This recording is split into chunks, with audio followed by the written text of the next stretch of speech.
নিয়ে একটা গুরুত্বপূর্ণ সভা হলো এখানে আমাদের এসডিজিএম সাহেবের নতুন অফিসের নতুন কনফারেন্স রুমে।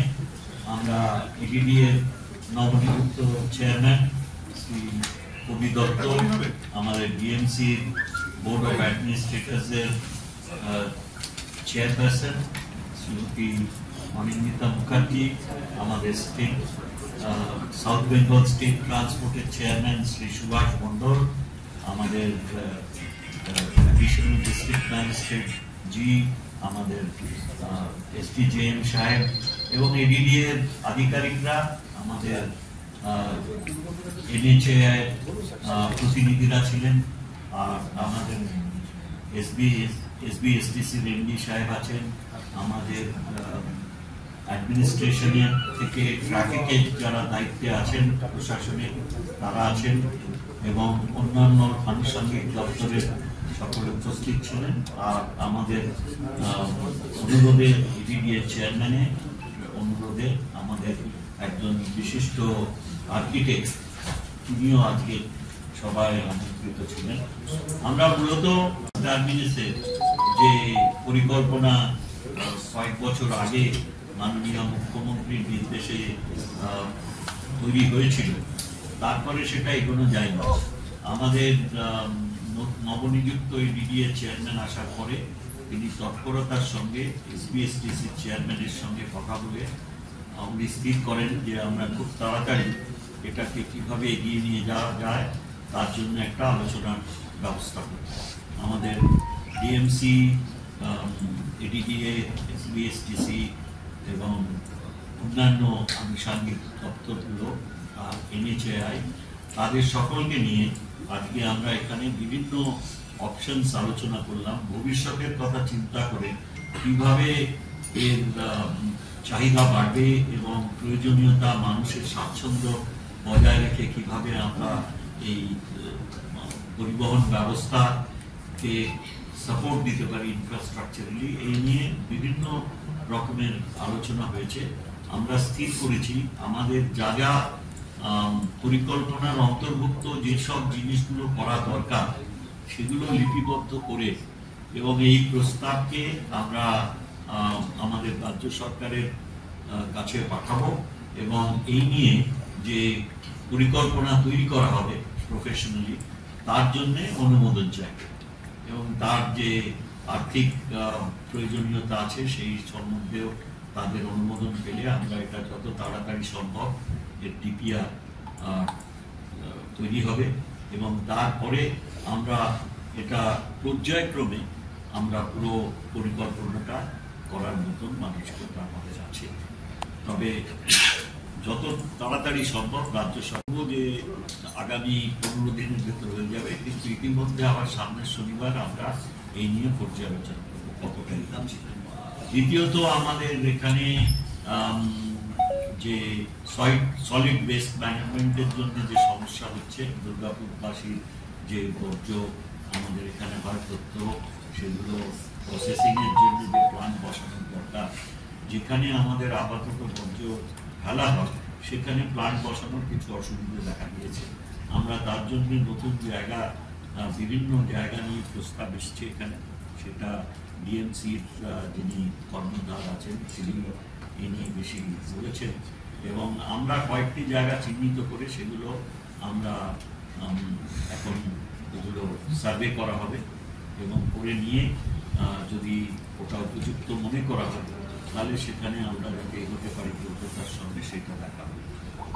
আর তার মাননীয় মুখ্যমন্ত্রী সম্মতি দিয়েছিলেন আমাদের এখানে একটি আর্ট গ্যালারি এবং তার সঙ্গে সঙ্গে সাংস্কৃতিক অনুষ্ঠান করার জন্য আমরা সম্পূর্ণভাবে এখানে সৃজনীর একটি বড় এবং একটি ছোট প্রেক্ষাগৃহের উপরে নির্ভরশীল। সেই জন্য দুর্গাপুরের মানুষের চাহিদার কথা চিন্তা করে এবং তাদের সাংস্কৃতিক মনস্কতার কথা চিন্তা করে আমরা একটা বিকল্প আর একটা প্রেক্ষাগৃহ যদি সম্ভব হয় এবং তার সঙ্গে সঙ্গে আর্ট গ্যালারি এবং সাংস্কৃতিক কার্যকলাপের জন্য একটা আলাদা ঠিকানা আমরা করার আগ্রহ প্রকাশ করেছিলাম। মাননীয় মুখ্যমন্ত্রী এতে সম্মতি দিয়েছিলেন। আমরা সেই ব্যাপারে আলোচনা করেছি আমরা কারণ আর্থিক অপচয় যাতে না হয় সেজন্য আমাদের এক্সিস্টিং যেসব ইনফ্রাস্ট্রাকচার আছে এমএএমসি এবং অন্যান্য জায়গায় সেগুলো নিয়ে আমরা খুব তৎপরতার সঙ্গে খোঁজ করব।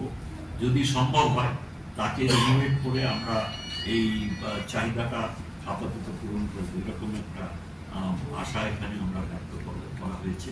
কার্যকরী এবং এটা অলরেডি আমাদের ডেপুটি চেয়ারম্যান অনেক জায়গায় বলেওছে এবং ডিএমসি এই ব্যাপারে খুব আগ্রহী। আমাদের ডিবিসি মোড় থেকে যে গান্ধী মোড় অব্দি যে রাস্তাটি, ওই সরণিটি একটি মডেল সরণি তৈরি করার প্রস্তাব আমরা এখানে আলোচনা করেছি। তাতে একটা নতুন ধারায় ওই রাস্তাটা হবে, সেখানে অনেক রকম সুযোগ সুবিধা থাকবে আমাদের দুর্গাপুরবাসীদের জন্য।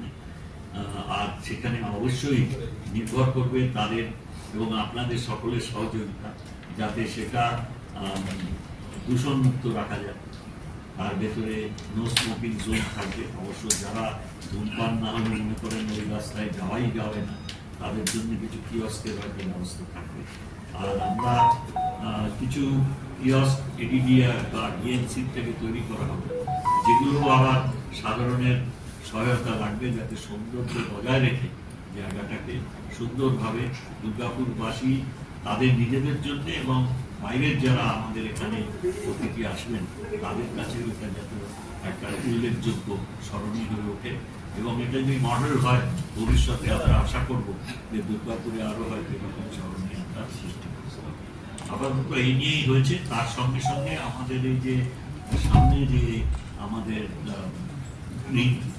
বনবিধি যেটা আছে, সেইটে আমাদের অরণ্য দপ্তর থেকে ওদের যে পার্কস এন্ড গার্ডেন্স এর একটা উইং আছে, তাদের অনুরোধ করা হয়েছে সেইটা যাতে তাড়াতাড়ি ওনারা দেখেন, বর্ষার আগেই যাতে কিছু মানুষ দেখতে পায় যে হ্যাঁ এখানে একটা প্রচেষ্টা চলছে। সেই ব্যাপারেও আমরা এই আজকের সভায় সিদ্ধান্ত হয়েছে যে আমরা রাজ্য দাদার প্রেজেন্স হবে যে সব শনিবার হয়তো এভরি স্যাটারডে আমরা কিন্তু মানে দাদাকে রেখে মাননীয় মন্ত্রীকে রেখে প্রতিনিধিদের সাথে রেখে আমরা কিন্তু যে অ্যাডমিনিস্ট্রেটিভ মিটিং যে দেখছেন আমরা ডেভেলপমেন্টে দেখুন নানা বাধা প্রতিবন্ধকতা আসতে পারে, করতে গেলে চিন্তা করলেই তো হয় না। তা সেগুলোকে আমরা every Saturday will sit for half an hour well cup of tea and will discuss আর review meeting every week meeting একদম রাইট। মন্ত্রী মশাই এর রূপে ওটা দেখুন, আমাদের আজকের ট্যাগলাইন ছিল দুর্গাপুর কাল, তলায় ডেটটা এখানে নেই, আজকের ডেট। আমরা চেষ্টা করছি, যার জন্য প্রতি সপ্তাহে এই যে পর্যালোচনা সবার কথা বললেন আমাদের নবনিযুক্ত চেয়ারম্যান, এতে একটা জিনিস আমি ভেবেছিলাম আপনারাই বলবেন, এটা আমি বলে দিচ্ছি এখন। আপনারা যেহেতু বললেন না, উল্টো প্রশ্ন হইল, আপনি থাকবেন প্রশ্ন হবে না, এটা তো হতে পারে না। কিন্তু ভালো প্রশ্ন করেছেন, এইটা ট্যাগলাইন। আর এই যে প্রতি সপ্তাহে পর্যালোচনা হবে, আজকের মিটিংয়ের বটম লাইন বা এসেন্স কি জানেন? সবটাই তো হবে করব এইসব বললাম, এসেন্সটা হচ্ছে স্পিড, অ্যাচিভমেন্ট, ডু ইট নাও। এটা হচ্ছে কিভাবে তৎপরতার সঙ্গে করা যায়। আমি সবগুলোই বললাম, সময়সীমা বেঁধে দেওয়া হয়েছে প্রত্যেককে, সে যেই হোক, প্রত্যেকের সময়সীমা বেঁধে দেওয়া হয়েছে। আমরা যার জন্য আগামী শনিবার সেটা কতটা মানা হলো, কতটা করা গেল, তার পর্যালোচনা হবে। তা আশা করা যায় এবারে লাল ফিতের ফাঁস খুব একটা আমাদের দুর্গাপুরের যে কোনো প্রতিষ্ঠানের ভেতর এটা কোনো প্রতিবন্ধকতা হবে না। এখন আমাদের আরো অনেক রকম প্রতিবন্ধকতা আসতে পারে, তার জন্যও আমরা কিছু কিছু আলোচনা করেছি যে আমরা সাধারণ মানুষের কাছে যাতে খুব দৃশ্যত বোঝা যায় যে আমরা কিছুই ফাঁসের ভেতর আটকে যাচ্ছি না। দুর্গাপুরে যেসব বলুন তাহলে জানেন, এটা ডিবিসি বোর্ডে আমাদের মোটামুটি 35 প্রায় বিলেন না মানুষ, 35% আপাতত আমাদের কাছে ইয়ে আছে। এবার আপনাদের সহযোগিতাটা কোথায় জানেন তো? আমরা যেটা চেষ্টা করতাম, একটা প্রজেক্ট তো একদিনে হবে না, ইট টেকস টাইম। 2018 সালে প্রপোজ করেছিলাম, আজকে তার বেসিক একটা আলোচনা হলো। 6 বছরে যদি এটুকু হয়েছে, আরও 6 বছর টাইম দিন ব্যাপারটা কমপ্লিট করার জন্য। আপনি সময় জিজ্ঞেস করছিলেন, তো আমরা তো চেষ্টা করবো 2 বছরে করার জন্য, বাট প্রত্যেক কোয়ার্টারে না কিছু কিছু স্টেপ থাকে। তবে আমরা শুরু করে দেবো খুব তাড়াতাড়ি, ইটস এ হিউজ প্রজেক্ট। কিন্তু শুরু করতে গিয়ে তো সাহেব আপনার ওইখানে আবার জবরদখল করা ইয়ে রয়েছে, খাটাল, আবার উচ্ছেদ। না না, আবার উচ্ছেদ কেন? কেউ যদি জায়গা দখল করে থাকে সেটা উচ্ছেদ নয়, কিন্তু সেটা আমার জায়গা আমরা ফিরিয়ে নেওয়া। উচ্ছেদ আলাদা জিনিস। আমরা আমাদের জায়গাটা ফিরিয়ে নিচ্ছি, তাই তো? কেউ এসে যেখানে সেখানে বসে যাবে, সেটা উচ্ছেদ নয়। আমরা আমাদের জায়গা, সরকারি জায়গা, আমরা তাদের থেকে ফিরিয়ে নেবো। সেটা আপনারা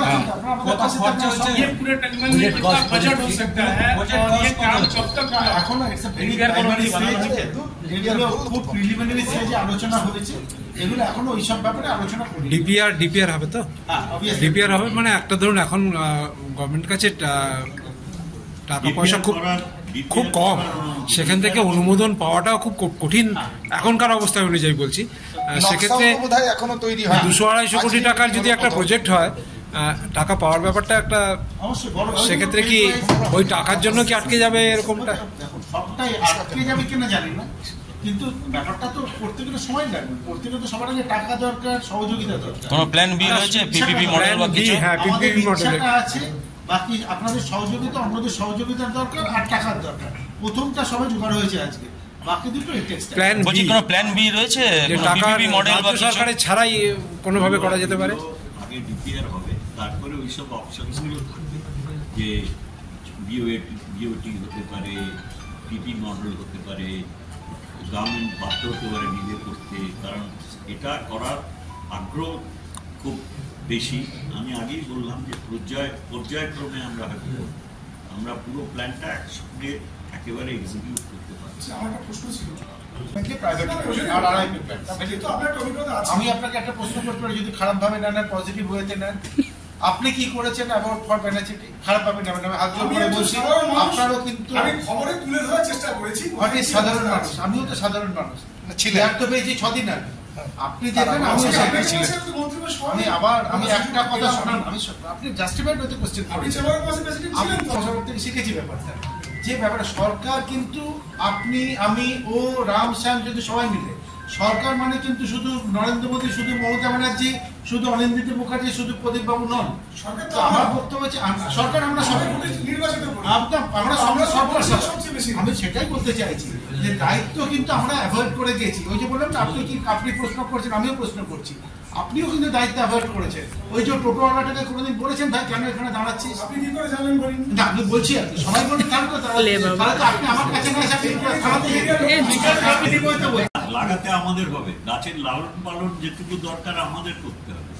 বন দপ্তর গাছ লাগিয়ে দিয়ে যাবে, সেই গাছের থেকে অক্সিজেন হবে, আমরা সবাই উপভোগ করব, এইটা সম্ভব নয়।